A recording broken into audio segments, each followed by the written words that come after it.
Hello everyone, welcome to the Tech and Auto Show. I'm your host Manav Sinha and it is so good to see all of you lovely folks once again. In case you're new here, welcome. You've just tuned into that one show which satisfies your hunger for both technology as well as automobiles at one place. Now just like every time, there's a lot of action that we have to cover in this episode, so let's get to it straight away by first showing you a glimpse of what you can expect over the course of the next half an hour. This week, we'll take you for a ride in the latest electric vehicle in town, the Tata Tigor EV. And we'll also take a closer look at the latest Redmi phone, the Redmi 10 Prime. And we'll take you at the racetrack on the TVS Apache RR 310. So yes, all of that action will be coming your way, but we're going to start off with electric cars. Now, when it comes to electric cars, Tata Motors has the biggest grasp on the segment as the Nexon EV is the best-selling electric car in India right now. But now, Tata Motors is planning to take that a little bit forward as they've come out with the Tigor EV that undercuts the Nexon EV and still gets some goodies. Arjit Garg got his hands on the car and here's how his experience went.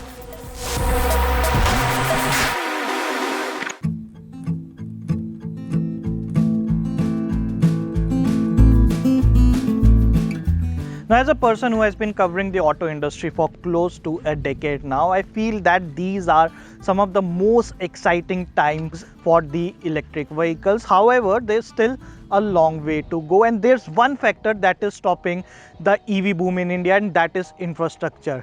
But after talking to many industry leaders, I have come to know that another major factor that is stopping the EV boom in India is the lack of choices for the buyers.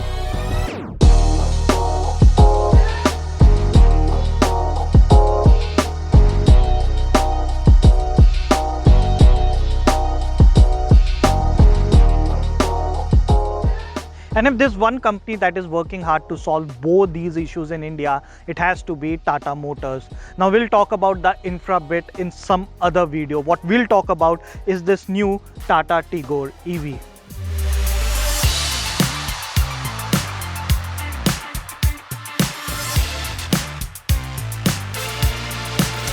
Now, before I start talking about the Tigor EV in detail, here's a quick understanding on the strategy behind the launch of this product. With the launch of the Tigor EV, Tata Motors has now become the only company in India to provide two different EVs with more than 300 kilometer range in sub 15 lakh category. Not only this, they also offer their Express T car for the fleet owners, which is basically based on the older Tigor.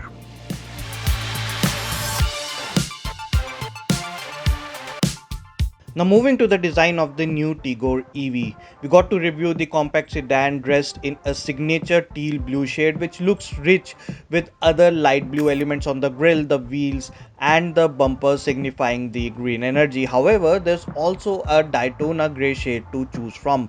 Apart from that, not much is happening in terms of the design as it is the same fastback compact sedan design as the regular petrol Tigor. However, you get a handful of elements improving the overall aerodynamics to reduce the drag and hence enhance the range.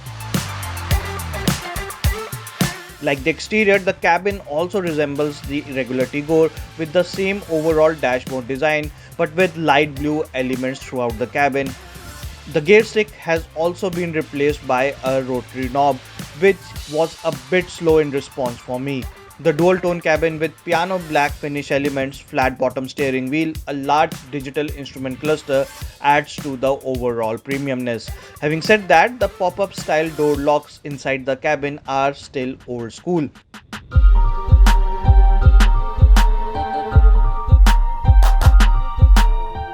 In terms of features, you get 7-inch Harman's touchscreen infotainment screen with 4-speaker sound system, rear parking camera, push button start, electric boot unlocking button and seat height adjustment. Tata is also providing IRA connected suite with 30 odd features including remote commands, charging status among others. In terms of practicality, the space is decent enough for 4 full-grown adults, but I didn't find the cup holes and other spaces enough for keeping your stuff. The boot has a volume of 375 liters without the spare wheel or 316 liters with the wheel. Tata is offering a tire puncture kit in place of the wheel in case you want bigger boot space. The boot opening button on the boot door itself is quite small and tedious to find.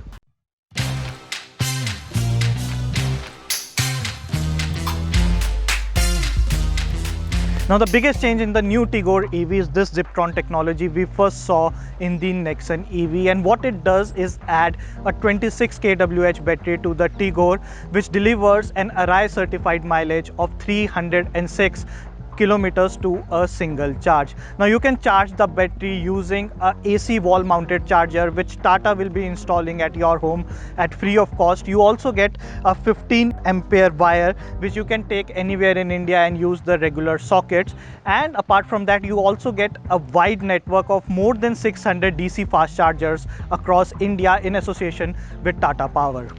The DC charger can charge the vehicle in under 1 hour, while the AC charger and the cable provided with the Tigor can charge the vehicle overnight. Now, claimed versus actual range has been a hot debate for some time now, and Tata's top management has already clarified that the real life battery range would be around 250 km if you drive the vehicle in the D mode. Since I drove the vehicle mostly in the S mode, I got close to 200 km range.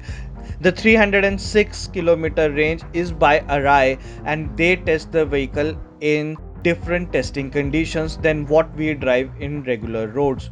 Which also brings me to the drive modes. While there is a D mode for regular driving, it feels quite lethargic to drive the EV in this mode, while the S mode is quite responsive, peppy and fun to drive, but dries up the battery pretty quick. You also get to harness the full engine output in this mode, ranked at 75 PS and 117 Newton meter. The steering is tuned to perfection, and despite a heavy battery pack, does its duty pretty well. The suspension setup is on a softer side.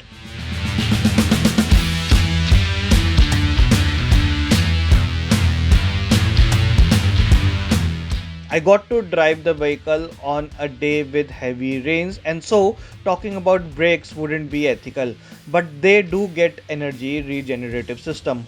Also, with no tailpipe, it felt quite comforting to take the car even in the waterlogged roads, which also brings me to the safety standards of the Tigor, which is now rated 4-star in the global NCAP safety test. The battery is IP67 rated and gets a liquid cool battery management system. You also get an 8 years battery warranty from the company. Tigor also gets other safety features like dual airbags and ABS with EBD. Tata Motors is one brand that knows how to successfully diversify its portfolio. Want to buy an electric SUV? Well, go for the Nexon EV. Want to buy a more affordable electric car? Well, go for the new Tigor EV. At rupees 12 lakh, it is also the most affordable electric car in India you can get, with over 300 km of driving range. But is it affordable enough to replace the conventional cars? Well, no. But is it affordable enough to at least make you think of the electric vehicles? Definitely yes. A big thumbs up from my side to Tata Motors.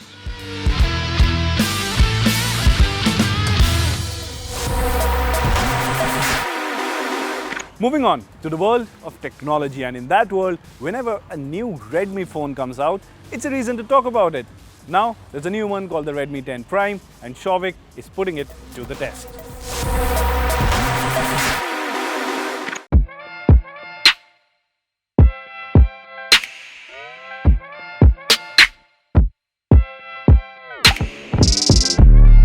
When we talk about budget smartphones in India, Xiaomi's Redmi lineup is one of the first names that come to the consumer's mind. Well, Xiaomi has succeeded in offering a good set of features within a conservative price tag in order to woo in the average consumer. Now it has launched the Xiaomi Redmi 10 Prime, which is one of the newest phones in Redmi's 10th generation devices, which attempt to continue doing the same. On this note, does it succeed in offering the right performance, the right camera, right battery, the right build, and an overall right mix of features and specifications to give you the right budget smartphone to buy? Let's find out in our review of the Xiaomi Redmi 10 Prime.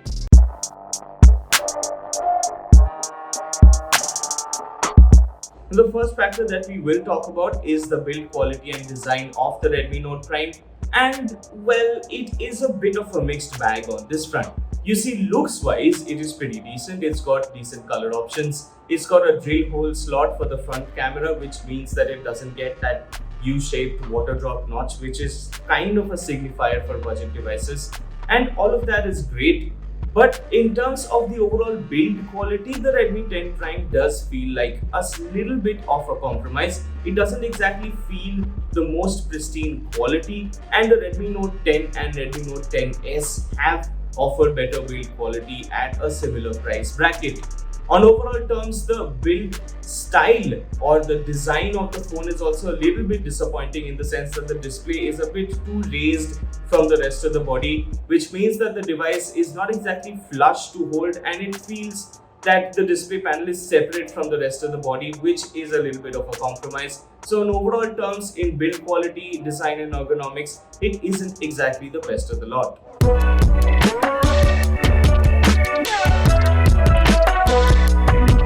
Now moving on to performance, the Redmi 10 Prime features a new chipset, the MediaTek Helio G88, and it's the first phone to feature this chipset. Now there are limitations in the sense that this chipset cannot support more than 18 watt fast charging, which means that the 6000 mAh battery on this phone takes forever to charge up in comparison to what the rest of the industry offers. For instance, in the budget segment, the Realme Narzo 30 offers 30 watt fast charging, and in that comparison, this one is way too slow to charge up. But in terms of overall performance also, the stutters are there to see. The Helio G88 isn't exactly the best performer of the lot, and chipsets such as the Snapdragon 678 or the Helio G95, which are found on other devices even from Redmi's own stable, are of course much better performers. In fact, they are up to 60% better performance than what the Redmi 10 Prime manages to offer. There will be stutters when you are switching between apps, especially if you have multiple browser tabs open. You will see the stutters. In terms of gaming, well, the Redmi 10 Prime does manage to game. It is not exactly unplayable, but if you load up the phone quite a bit, then it will get sluggish and the graphics aren't exactly great. There are a little bit of stutters despite the 90Hz display, which means that on the performance front, the Redmi 10 Prime is subpar to say the least.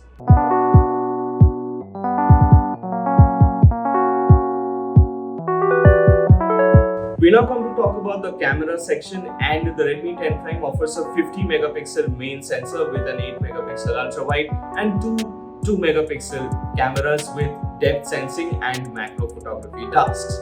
Now on overall terms, the camera is actually pretty decent and you can take decent looking shots at least in bright daylight.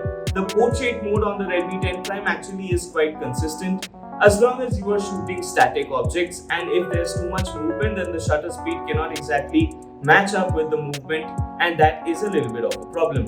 The autofocus is more or less accurate, and for a budget smartphone it does its task quite well, and videography at full HD is acceptable too.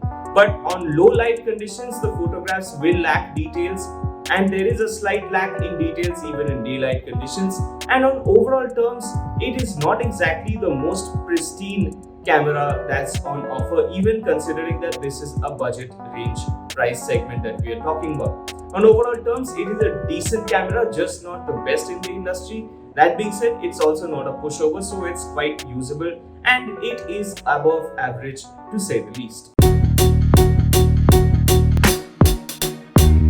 In terms of other factors, the Redmi 10 Prime's display is again one of its main attractions. It's got a 90Hz panel on this phone, and the 90Hz refresh rate is one of its main attraction points because budget range phones still do not get high refresh rate displays consistently. Even though it's an LCD display and not an AMOLED panel, the high refresh rate is something that many users will be looking forward to getting. Apart from this, the display's overall color balance is decent, although there is a slight color shift which you will particularly notice when you're watching dark content or if you're watching videos at night.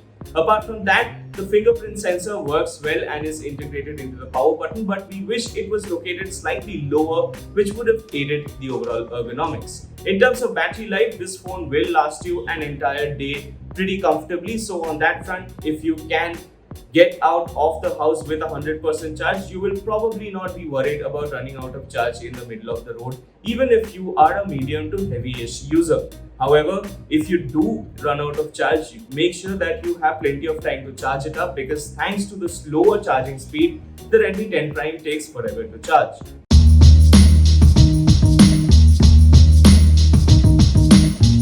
So So to sum up, is the Redmi 10 Prime the smartphone that you must buy, or should you look elsewhere?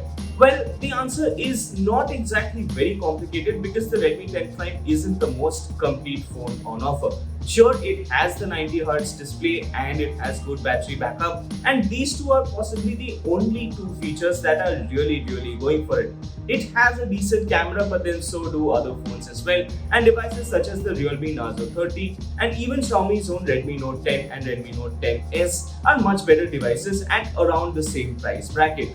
On this note, the Redmi 10 Prime should at the best be within your consideration just for the 90Hz display and the good battery life. But if you can make do without these features and comparable battery life, and you really need better performance and better cameras, then there are much better other phones to consider.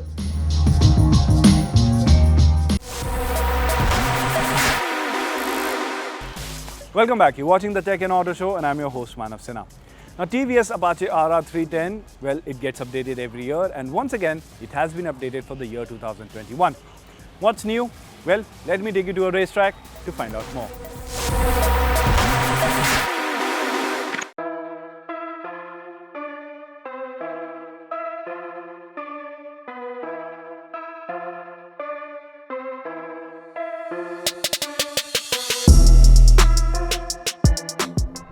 Now, ever since the TVS Apache RR 310 was launched in the country, all the way back in 2017, TVS Motor Company has kept itself busy. Year after year, they've been coming out with exciting updates with the motorcycle, including the likes of the addition of a slipper clutch, a fully digital instrument cluster, riding modes, so on and so forth. You get the idea. Now, for the year 2021, we have this, the 2021 TVS Apache RR 310. We are here at its proving ground at Madras Motor Racetrack, and here's everything you need to know about it.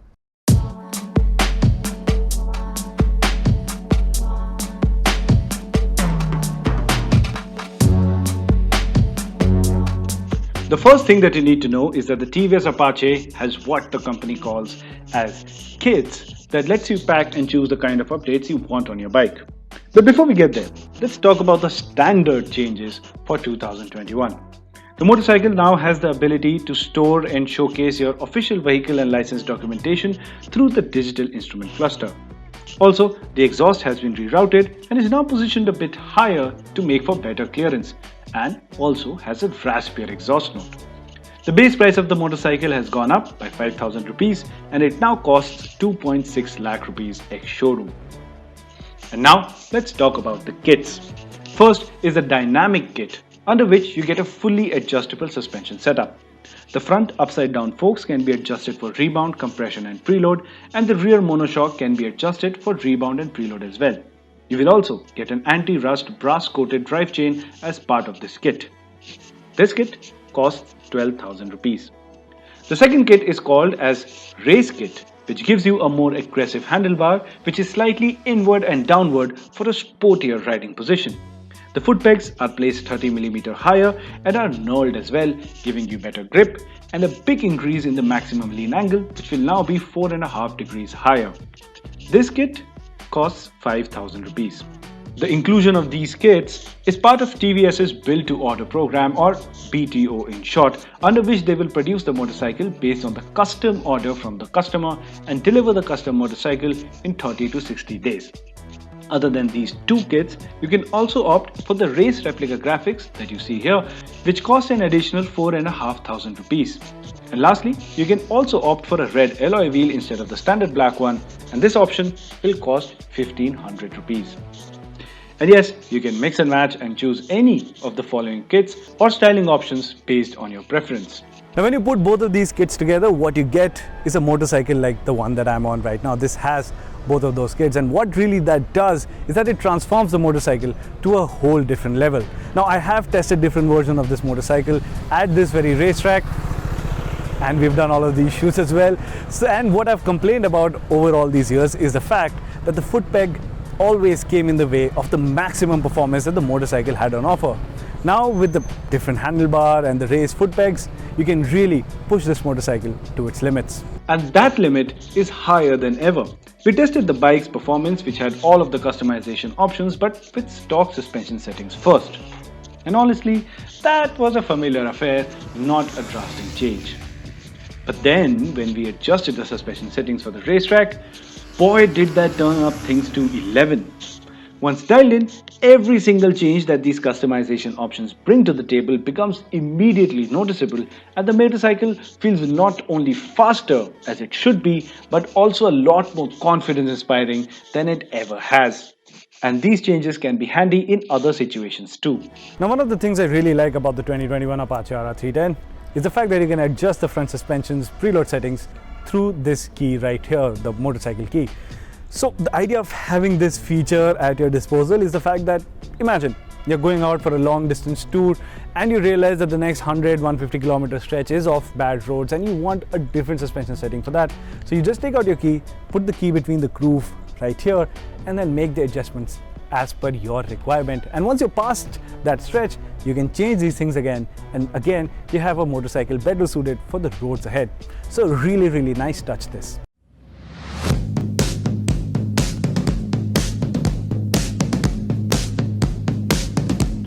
When dialed in, the new Apache really felt complete, and if I were to buy the Apache along with these kits, I don't think I will really need to make any other changes for a spirited riding experience, be it on fast roads or at the racetrack. And while yes, there is a learning curve and you will reach the optimum experience after some tweaking around, once you do, I will stick my neck out and say that the RR310 is all the sports bike you really need. And it frankly will be even better than buying bigger, more expensive superbikes. That's how impressive it has now become. So it's time to sum it all up, and I have to say the new Apache RR 310 is of course a really good product, and of course it's better than before. But what I really want to talk about is the fact that you get to tinker around with the suspension settings of a motorcycle, and that is a fantastic learning curve. Just trust me on that. And you don't have to spend big bucks like fast multi-cylinder motorcycles to wrap your head around how suspension works. And once you get your hands on the learning curve, once you reach that place where you understand how the suspension works, you'll unlock so much performance and so much capabilities with the new RR310, and that will really help you appreciate the subtle changes that the motorcycle has got as well. So in my books, this is a big thumbs up.